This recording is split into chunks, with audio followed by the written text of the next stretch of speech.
আবার দেশে আসার জন্য হাসিনা স্বৈরাচারী সরকার আবার দেশে আসার জন্য পায়তারা করতেছে।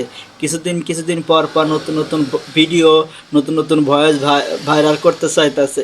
সে তো মাঝে মাঝে বলে চট করে ঢুকে পড়বো, আবার নতুন করে এখনো তো যেগুলো বলতেছে আপনারা নিজেরাই শোনেন, শুনে কি সবকিছু দাও, বললো যে এক ভাগে শীত চায় না। ঠিক আছে 15 বছর দেশ বেতন ভাতা বাড়াইছি, রেশন বাড়াইছি, এই পুলিশের সবকিছু করে দিচ্ছি। জি আপা। আর্মিদের করে দিচ্ছি, যে পর্যন্ত সব আমার বছর পাওয়া। জি আপা। আর এখন এখন ওই সুদখোর ইউনূসের কথা শুনে লাফাচ্ছে। আর ওই জামাতের ওরা কয়দিন আছে, সামনের 1 মাস থেকে কিনা দেখো। জি আপা, জি আপা, দোয়া করেন আপা। আর আমি আপনাকে দেখো, তখনই আপনারা যারা বেশি বাড়াবাড়ি করেন কোথায় যাবেন সেটা বুঝে নিয়েন।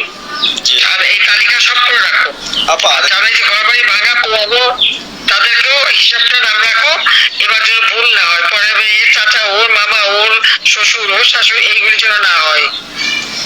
আপা এবার ঘুরে ঘুরে ঘুরে ঘুরে হিসাব নেওয়া হবে।